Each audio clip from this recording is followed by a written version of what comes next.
voy a recibir a otro invitado que ya está listo para charlar con nosotros.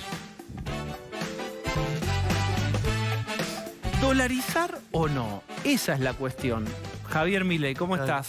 Todo bien, qué gusto estar aquí. Bien, antes de meterme en las cuestiones más estrictamente económicas, quería como unir el tema que estaba hablando el doctor Sabzai, porque la idea de la casta, que un poco permeó mucho a través tuyo, también de Expert, se empieza a incubar también con el vacunatorio VIP, con la foto de Olivos, con esa sensación de hay casta, hay fiesta privada y a vos te ponen como los boliches cuando eras chico, la soguita, y vos la ves de afuera con la ñata contra el vidrio. Bueno, desde mi punto de vista, lo que pasó en la esfera del Poder Ejecutivo es propio de un tirano, ¿sí? Porque fijaba un conjunto de reglas que él mismo después no cumplía, lo cual es propio de un inmoral. Además es un traidor, terminó acusando a la mujer, digo, de esa barbaridad que hizo. Y la realidad es que todas estas cosas son la prueba cabal de que son una casta, que se creen un grupo de privilegiados, o sea, que ellos determinan las reglas para el resto y que ellos pueden hacer otra cosa, que además ellos se ponen por encima del resto de la población, por eso tenés el vacunatorio VIP, por eso tenés y se creen que ellos son dueños de los privilegios. O sea, eso es una parte, esa te diría la parte más condenable desde lo moral. Después hay otras cosas que también son complicadas, ¿no? Porque de repente llevan a cabo políticas que ellos saben que van a fracasar, pero no les importa con tal de poner bajo resguardo a la casta política. Entonces, y cuando tienen que elegir, digo, a ver, lo más interesante tenés esto de que se le aprobó el financiamiento con el Fondo Monetario Internacional. Es una cosa verdaderamente inmoral también. Primero porque la deuda es inmoral. O sea, si vos estás incrementando la deuda, esos son impuestos futuros, eso va a pegar sobre generaciones que no votan, digamos, o quizás ni siquiera nacieron, ¿sí? Pero no solo eso, sino que además, vos fíjate, vos estás frente a una crisis de proporciones, tenés que poner las cuentas fiscales en orden y en lugar de ir sobre el verdadero problema, que es el sector público, y achicarlo, ¿qué deciden? Sobreajustar al sector privado para incrementar la fiesta del sector público. Es verdaderamente inmoral. Es decir, entonces tiene que ver con eso, digamos, la definición, digamos, que yo, digamos, he construido sobre la casta, ¿no? Esto, digamos, de los privilegios, pero no solo los privilegios, sino, digamos, esto de que vos los ves que aplican políticas que saben que no funcionan, pero lo hacen. Mirá la inmoralidad de Alberto Fernández, por ejemplo, en lo económico. Hay un programa del año 2012 donde está en esta casa Alberto Fernández hablando sobre la naturaleza monetaria y la inflación y le dice que no tiene que mandar a los chicos de la cámpora a controlar precios y revisar precios en los supermercados, sino que tendría que mandarlos al Banco Central y que Marcó del Pont le cuente qué estaba haciendo. ¿Y ahora qué hace? Ahora le echa la culpa a los especuladores, a cualquiera, pero menos a él. Entonces, ¿cómo? Cuando estabas fuera del gobierno, la culpa era de la emisión monetaria, o sea que en el fondo es culpa del Estado. Ahora, cuando estás adentro, le echas la culpa a todos los demás. Es una cosa verdaderamente propia de una persona, ¿sí? Que es un... Yo ya a veces lo veo, no sé si es un inmoral o es un amoral. Yo quiero, antes de meterme en nuestro role-playing, acá tengo las llaves del Ministerio de Economía y en un rato te las paso, a ver qué haría Javier Milei. Vos ya tenés una responsabilidad grande, te sigue mucha gente, en las encuestas venís subiendo, hay un clima de época en donde hay palabras que fueron implantando vos, digamos, los libertarios, que en otro momento no hubieran cuajado y ahora sí, por mil cosas. Y hoy Alberto Fernández también está muy hackeado por el kirchnerismo, que le pega, que lo amenaza, que le recuerda que él es una minoría. ¿Cómo ves vos, digamos, tu responsabilidad institucional? Porque ya la tenés, ya no estás en los márgenes de la política, en este contexto tan complicado, económico y arriba político. Vos. Mi responsabilidad y mi compromiso es con las ideas de la libertad. O sea, y yo, digamos, lo que voy a hacer es defender a ultranza las ideas de la libertad. Y eso vos lo podés validar en cada uno de los debates que hubo dentro del Congreso. Que dicho sea de paso, además, coincide plenamente con las cosas que yo fui diciendo durante la campaña. Por eso, digamos, en mi más reciente libro, en El Camino del Libertario, la parte 3, que son todos mis discursos, para que veas que todo lo que estoy haciendo está perfectamente alineado con lo que yo dije. Es decir, mi compromiso, digo, no es con ningún político en particular. O sea, y si yo decidí jugar dentro de las reglas del sistema, yo respeto el sistema. ¿Ok? Ahora, pero mi defensa es una defensa a ultranza de la libertad individual y es de lo que yo, digamos, acepto como responsabilidad al haber sido votado. Juntos por el Cambio dice, nosotros no nos gusta el plan de Guzmán, pero teníamos responsabilidad institucional porque era el default era el abismo. Yo digo, no te pido una explicación de aquella votación que va quedando atrás, sino si se asoman otros abismos políticos, ojalá que no. Pero igual es falso eso que dijo Juntos por el Cambio. Pero hay mentiras desde lo técnico. Sí, y a ver, no era la única solución. O sea, yo propuse, a ver, yo digo que hay que pagar la deuda, hay que honrar los compromisos, hay que pagarle a los tenedores privados, hay que pagarle a los organismos internacionales, pero que el ajuste no tiene que recaer en la gente de bien en el sector privado, las personas que se rompen el lomo laburando, los trabajadores, no tiene por qué caer ahí, tiene que caer justamente en los parásitos, es decir, en el sector público. Es decir, el ajuste lo tiene que hacer la política. Y tanto el ala más mesurada del oficialismo como Juntos por el Cambio fueron cómplices de romperle de vuelta la cabeza con impuestos a la gente. Bien, acá tengo, como tal te prometí, las llaves del, si sos tan gentil, hace esta tontería del roleplay. Depende. Ahí está, mirá qué efecto. No, claro, porque hay que ver quién es el presidente. Porque vos fijate, Domingo Cavallo, siendo el ministro de Economía de Menem, fue el mejor ministro de Economía de toda la historia argentina. Y siendo ministro de la Rúa, ¿sí?, terminó, digamos, haciendo un desastre. Entonces, ¿quién es el presidente? ¿Quién es el presidente? La imaginación no tiene límites. Entonces vos sos el ministro de Economía de un presidente que elijas. Acá te las dejo. Digamos, un presidente que sabe manejar el poder. Dale, vos sos ministro de Economía ¿de quién? Por ejemplo, digamos, suponete, o sea, como le tocó a Cavallo en su primera etapa en el Ministerio de Economía, de un Menem. Acepto, sí. Bien, ¿qué es lo que haría? Un Menem. Por ejemplo, sí, de una persona con convicción, con una persona con poder y dispuesto a llevar a cabo las reformas. No un tibio, digamos, o sea, nada de tibios, cobardes y mucho menos socialdemócratas. Bien, te complejizo. Menem no está. Ya se fue. ¿Quién otro que esté vivo y con posibilidades podría ser un presidente posible? Yo. Claro. Digo, porque yo sé lo que hay que hacer, cómo hay que hacerlo y tengo la convicción y la voluntad para hacerlo. Es decir, porque el que no... A ver, el que no sabe lo que busca no entiende lo que encuentra. Yo sé lo que quiero hacer. Y de hecho, yo tengo ya 4 ministerios trabajando en la sombra. ¿Sí? ¿Qué quiere decir trabajando en la sombra? ¿Qué ministerios trabajan? El Ministerio de Economía, Relaciones Exteriores, o sea, Cancillería, Bienestar Social, digamos, y Infraestructura. Trabajando en la sombra, ¿qué quiere decir? ¿Haciendo planes? Sí, claro, digamos, trabajando como si estuviéramos ya en funciones. De hecho, hoy tuve reunión con la parte de todo de Bienestar Social. Bien, ¿qué harías? Mira, ahora nos giramos y... Yo hablo... imaginación tiene. Ahí hay una gran manifestación de 3 cuadras sobre la 9 de julio, de hecho es ahí nomás, allá atrás, que están reclamando porque la inflación les come los planes y están pidiendo más. ¿Qué harías?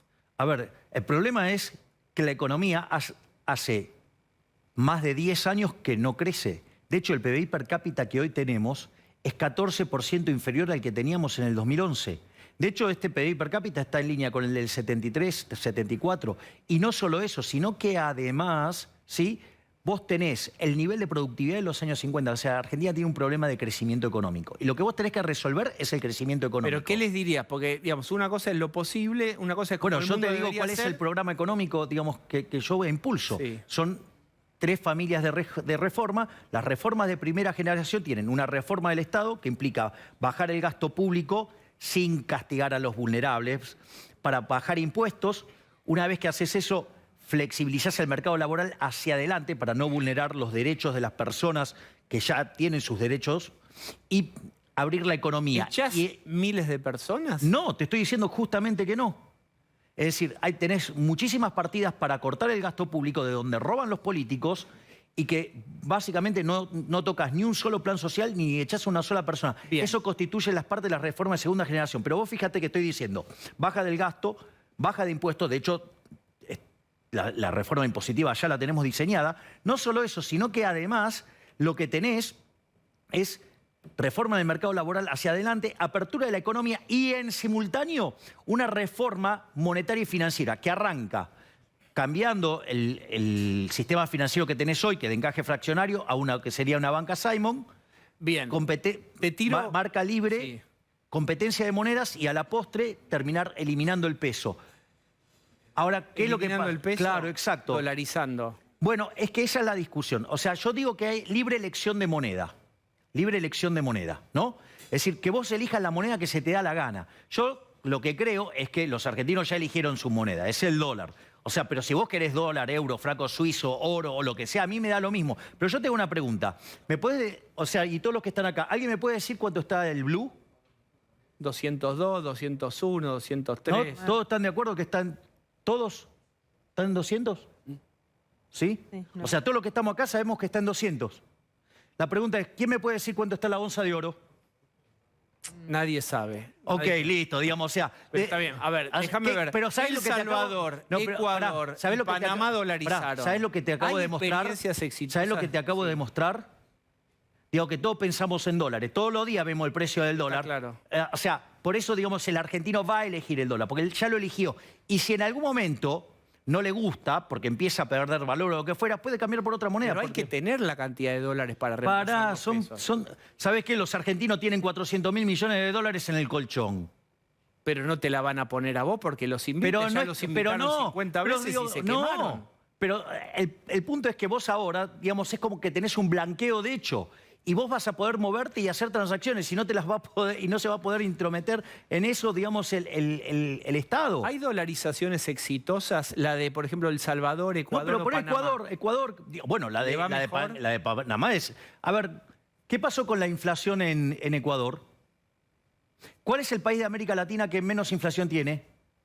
Ecuador. Por lo tanto, en ese sentido, es exitosa. ¿Están contentos con la dolarización en Eso Ecuador? es falso, eso es lo que te dicen los políticos mentirosos, ladrones de Argentina, que te dicen que están descontentos. A ver, de hecho quisieron volver atrás los políticos y no pueden porque la gente no quiere. Entonces digo, es falso eso. Aparte, yo te explico algo, porque justamente vos, por ejemplo, ¿qué hace Ecuador básicamente? Es petróleo, bananas Bananas, sí. y flores. Exportan flores. Entonces, pero digo, el sector más importante históricamente fue el petróleo. ¿Sabes a quién se parecía mucho Ecuador? A Venezuela. Entonces, todos estos genios que dicen que fracasó, bueno, se hubiera parecido a Venezuela y hubiera perdido el 80% del PBI. ¿Y sabes qué? No solo que destrozó la inflación, que fue, aparte, primero fue de facto, lo determinó la gente, la dolarización, y los políticos lo único que hicieron fue aceptar eso. Javier, yo lo que necesito No, porque esto es saber- importante, porque en el caso de Ecuador no es un caso que fracasó, es un caso exitoso y que los políticos te quieren mentir. ¿Sabes por qué lo que pasa? Porque la emisión monetaria es un fraude, es una Bien. estafa. ¿Y sabes qué? Este gobierno, por ejemplo, en los últimos 2 años que estuvo gobernando, nos robó 11 puntos del PBI. Entonces, digamos, claro, los ladrones le parece que está bárbaro, digamos, seguir robando. Claro, porque ellos son los beneficiarios. Preguntale, así, ¿cómo te va a vos que fuiste estafado? Bien, escucha, teorema de Baglini, es decir, cuanto más lejos estás del poder, más cosas altisonantes podés decir. En la medida en que vas siendo más importante y con más responsabilidades, tu margen discursivo se acota. Vos vas siendo cada vez más importante. Y decime en qué cambió mi discurso. Nada. Escucha, déjeme completar.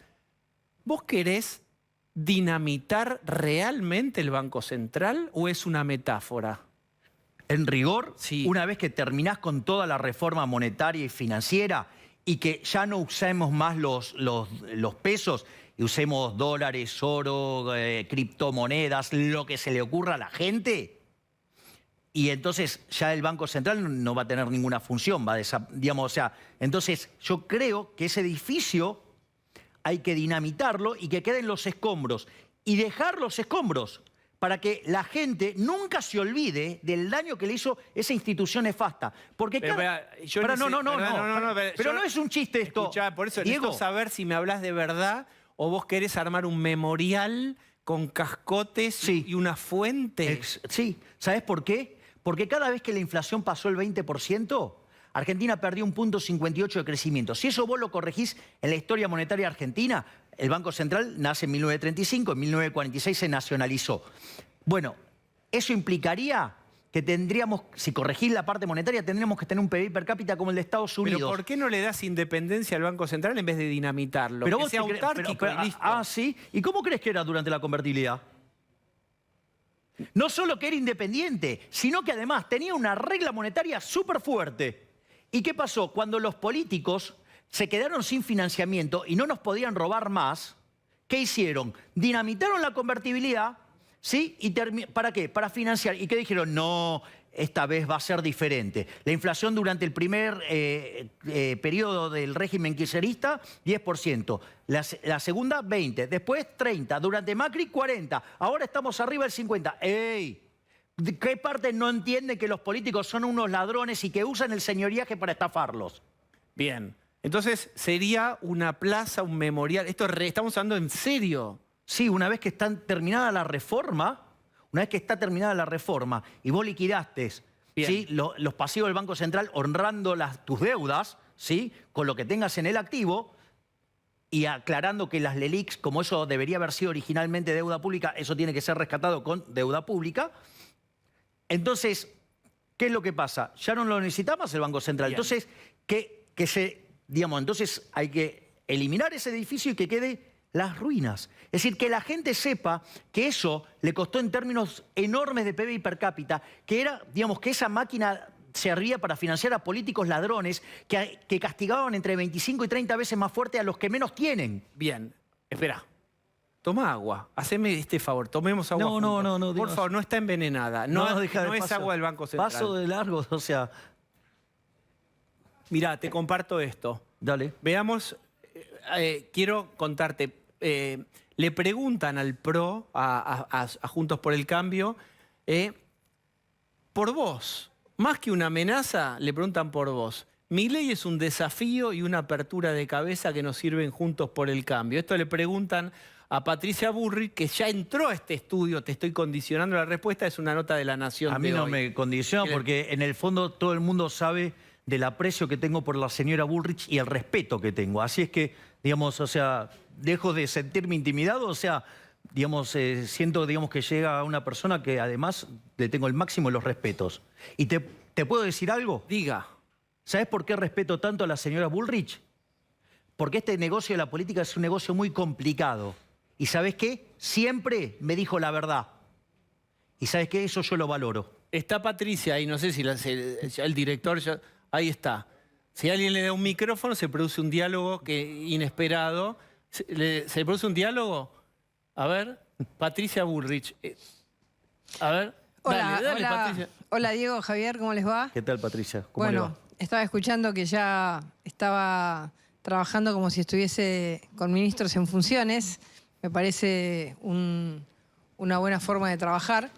Creo que todos tenemos que trabajar para profundizar las ideas que el país necesita porque la complejidad de la salida va a ser fuerte y todos vamos a ser necesarios. Así que... ¿Pero vos querés, lo escucho, Patricia, incluirlo a él en Juntos por el Cambio? No es un problema de que alguien incluya al otro. Es decir, es el respeto democrático de las ideas y la capacidad de que esas ideas que estamos pregonando se instalen en la Argentina y gobiernen. Me parece que es eso, pero no es que alguien incluya al otro porque sería una manera de anular una parte. Y creo que tenemos que crecer todos para lograr que la Argentina salga de esta crisis. Tenés que decir algo. No, A ver. es que estoy totalmente de acuerdo con lo que dice. O sea, me parece que cada uno desde su lugar hace un aporte para tratar de mejorar el país, O sea, la verdad, porque si seguimos así, en 50 años, pero exagerando, vamos a ser la villa miseria más grande del mundo, si no antes. Bueno, hay dos grandes fuerzas que podrían estar parejas eventualmente, como la historia muestra en una elección, y siempre está esta fórmula que es Milei saca X puntos que termina robándoselos a Juntos por el Cambio, y atención con esta fórmula, le hace el juego al peronismo-kirchnerismo. ¿Qué pensás vos primero, Patricia? ¿Qué piensa Patricia de esa teoría? ¿Le hace el juego? Milei, todo bien, pero con esos puntos que se lleva, perdemos la elección. Yo creo que todavía falta mucho, que hay mucho para conversar y que está tan lejos la elección que es necesario esperar. Digamos, no decir de esta agua no beberás, hay que esperar. Yo creo en la capacidad de encontrar puntos en común y pienso que el tiempo y las circunstancias del país pueden hacer que, digamos, gente que hoy aparece en distintas coaliciones aparezca más cerca. Y además, yo no creo en que alguien le robe votos a otro. Creo que cada uno se construye su relación con el electorado y esa construcción del electorado, cada fuerza lo hace con la buena voluntad de llegar al ciudadano. Eso no es robarle a nadie, es construir políticamente. Juntos por el Cambio construyó una victoria electoral ahora y nosotros estamos muy orgullosos. Javier hizo una muy buena elección en Capital y tiene que estar orgulloso. Y eso no es haberle robado votos a nadie, es una construcción que va en paralelo. Si alguna vez se junta o no, la historia y las circunstancias del país lo dirán. De este agua no has de beber, vos pero me rechazaste el agua a mí. No. ¿Le vas a rechazar el agua a Patricia? Pero a ver, vamos por esta... A ver, vos fíjate que la posición de la señora Bullrich es una posición respetuosa que no tienen otros. Ella sí tiene una posición respetuosa donde respeta, digo, que la gente elija lo que prefiere, ¿sí? Y que eso, digamos, no puede entrar en la falacia polilogista, ¿sí? Digamos, bien de Hegel, ¿sí? Que en el fondo es yo o el abismo o algo así, que es una falacia y que en el fondo, supongamos lo siguiente. Primero, digo, está claro que el Frente de Todos no va a volver al poder en el próximo periodo. La otra pregunta es, supongamos que se diera la situación de que los liberales libertarios, sí, nos constituyéramos como una fuerza, la tercera fuerza, supongamos que fuera el caso. Vos, digamos, o sea, entonces todo lo que tiene que ver con lo que son los diputados que estarían alineados con los liberales libertarios, ¿vos te crees que irían algo en contra de la República? Jamás. Por lo tanto, jamás sería un problema y para algo después tenés que se resuelve en el balotaje. Quizás lo que está faltando es más cultura democrática. Balotaje, ahí hay una clave que acaba de dar Milei. Quiero jugar al role-playing y además, digamos, me siento medio Roberto Galán, me falta ver las coincidencias con las tarjetitas, pero vos dijiste hace un rato, si tuviera un presidente fuerte, yo sería, digamos, en el juego ministro de Economía. Ya sé que vos te autopostulaste presidencialmente. Si Patricia fuera, las cosas aparece presidenta Patricia Bullrich. ¿Es esa presidenta fuerte a la que vos te referías? Yo creo que es una de las personas que tiene claro lo que el país necesita. Yo ya no puedo hacer más nada por usted. Si quieren ir a tomar algo, díganme, pero yo ya por usted no puedo hacer más. Pero quiero decir una cosa, Patricia, no tan pronto con el casamiento, Milei, porque hay una familia política que no te acepta. No, bueno, está bien, digamos, pero digo, yo te doy por casado antes que vos quieras, vos dirás. Pero, Patricia, vos sabés que el radicalismo no lo quiere al muchacho yo tampoco lo quiero. No quiere la unión civil con...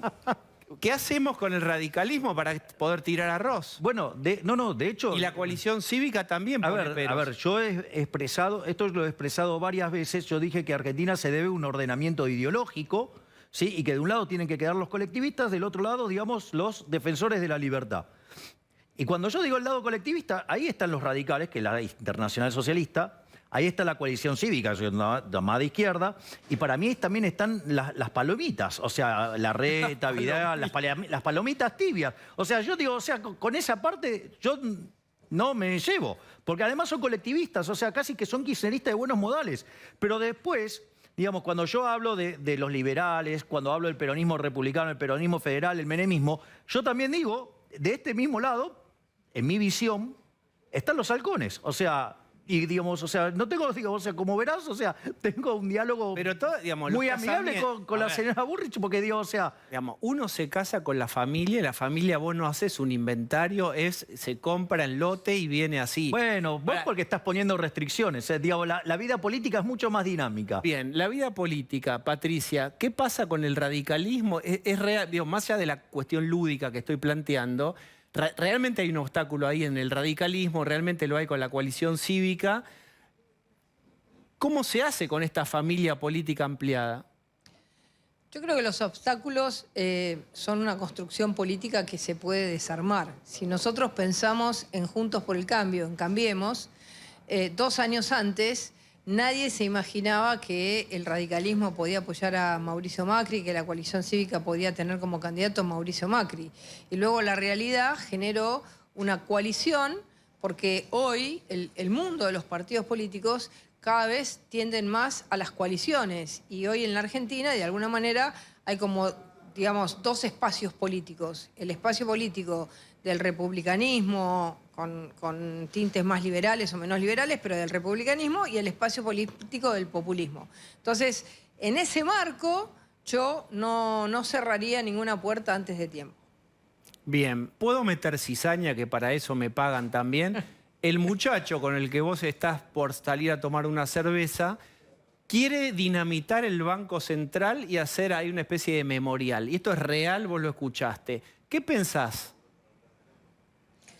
Bueno, a ver, yo creo que si nosotros hablamos de un Banco Central que ha permitido una inflación del 50%, si nosotros pensamos un Banco Central que emite sin límite, digamos que crea moneda sin respaldo, si pensamos en un Banco Central que no tiene profesionalidad, digamos que se cambian los presidentes del Banco Central cada 2 por 3, diría que este Banco Central no. Ahora, desde nuestro punto de vista, nosotros creemos que un Banco Central independiente, autónomo, con una nueva ley, con una capacidad de no emitir moneda, para ordenar nuestra economía va a ser importante. Es decir, no anularía totalmente el Banco Central. Me parece que es un debate interesante hacerlo en los próximos 2 años o en el próximo año y medio para llegar al gobierno.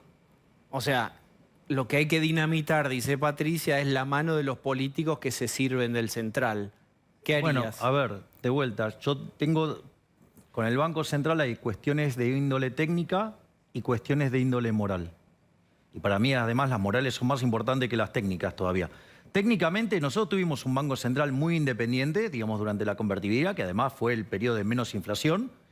Teníamos toda la economía, todos los contratos atados a esa regla monetaria, y sin embargo, cuando necesitaron dinamitarlo, se dinamitó. Siempre, digamos, o sea, ese es el primer punto. El segundo punto es, el Banco Central, si emite, genera boom y hace daño. Y si contrae, genera boost y también genera daño. O sea, lo único que puede hacer el Banco Central para no hacer daño es no hacer nada. Si vos lo mejor que puede hacer es no hacer nada, digo, ¿para qué lo querés tener? Porque en el fondo, si lo tenés, seguís teniendo un riesgo. Y después hay otro, porque la realidad es que la cantidad de dinero en la economía la determina la gente.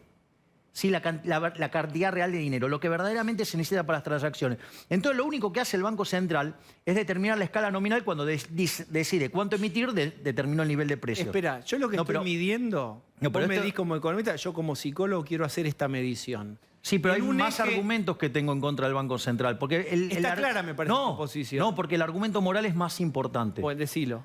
Suponete que tenemos acá una economía que hacen transacciones en moneda de oro. Entonces, viene un amigo físico, viene un químico y me dan la fórmula para convertir el plástico en oro. Entonces empezamos a replicar barrotes de oro, ¿sí? Lingotes de oro. Ahora, si yo lo tengo adentro de mi casa, ¿qué pasa? Nada, porque en realidad es una falsificación, pero no tiene nada de malo. Ahora, cuando yo lo meto adentro de la economía y lo hago circular y empiezo a comprar cosas donde los agentes determinaron el valor de las cosas en función de otro precio del oro, por decirlo de alguna manera, entonces, ¿vos qué pasa? Aumentar la oferta de oro respecto, digamos, a la demanda hace que el precio del oro caiga y todos los precios expresados en oro suben. Eso, te das cuenta que ahora que metí la falsificación y la metí dentro del sistema es una estafa. Eso es lo que hace el Banco Central con la emisión. Bien. Entonces, si emite hace daño, si contrae hace daño. Siempre hace daño el Banco Central. Déjame esto. Creo que todos entendimos tu posición y lo que todo el mundo me parece desde la casa está mirando es el nivel. Yo acá mi medición es en el eje rigidez, flexibilidad, de 0 a 10. ¿Cómo te ves vos de flexible en una escala de 0 a 10? En una negociación política con una Patricia Bullrich o con otro espacio. De 0 a 10, ¿qué sos vos? ¿Cómo te ves? de flexible? Depende de qué cosas. Las que tienen un trasfondo moral, soy absolutamente inflexible. Para mí robar está mal, entonces no quiero un banco central. Ahora, esa no es A ver, vos tenés distintas posiciones. O sea, ¿En qué cosas sí concederías? Estoy explorando, ¿eh? ¿En qué cosas sí concederías particularidades del Juntos por el Cambio que hoy no te agradan demasiado? Dame una o dos ideas y bueno, eso podría yo no darle tanta pelota. no sé, decime el punto y te hago la discusión moral y te digo si estoy de acuerdo o no. Radicalismo, coalición. No, radicales no, son la Internacional Socialista. Son parte del problema, no de la solución. La coalición cívica es peor todavía. Yo digo, o sea, podemos poner el discurso... Podemos poner el discurso Miren la cara de Patricia. Podemos La cara poner, dice todo. Bien. No, bueno, está bien, digamos, o sea... a ver, digamos, o sea... Pero bueno, cada uno... Digo, lo ve de su manera, digo, pero yo te puedo poner el discurso de Carrió, digamos, promoviendo, impulsando la ley de góndola, diciendo que quiere que quiebren los supermercados. Bien, ahí está. Digo, ¿me entendés? O sea, no. O sea, no a la ley de alquileres, no a la ley de góndola, no a la ley de etiquetado frontal, no al impuesto a la renta financiera, no al teletrabajo, no. Bien, está claro. La exploración de rigidez y flexibilidad. Déjeme un minuto. No. Patricia, en un rato vamos a hablar personalmente de todos los temas, hay mucho más para hablar. ¿Tenés alguna impresión de estos últimos párrafos de Javier con respecto al radicalismo y a la coalición? Yo creo que la construcción de Juntos por el Cambio para el país es una construcción muy potente, muy fuerte, muy importante. Gobernar como hemos gobernado con una coalición. Todas las coaliciones son diversas. No existen más los partidos únicos prácticamente en el mundo. Así que, digamos, voy a defender nuestra coalición. Y por supuesto que en el marco de la coalición nosotros trabajamos por una orientación de esa coalición para un cambio rotundo, para un cambio contundente, para un cambio valiente. Pero vamos con toda la coalición, no jugamos a una división, porque nos parece muy importante que esa coalición llegue al gobierno con toda la fortaleza institucional y política que hoy tiene. Bien. Hoy tengo que dejar acá. Bueno, está bien, digo, pero por eso, digo, la señora Burrich es parte de Juntos por el Cambio. Bien. Y, digamos, yo estoy, digamos, en este proceso de llevar el liberalismo a todo el país. O sea, Bien. bueno, digo, o sea, pero, y eso, digamos, no imposibilita a que nosotros tengamos diálogo Excelente. y discutamos un montón de cosas. Muy bien. De manera amigable y con, sobre todas las cosas, muchísimo respeto. Bien, yo quiero agradecerte a vos por haber venido, haber charlado un rato con nosotros y haberte prestado, y Patricia también, este diálogo improvisado. En un rato charlamos con Patricia. Gracias, Javier. Por favor, gracias a vos, Diego. Gracias. Bueno, vuelvo. Ya seguimos recibiendo.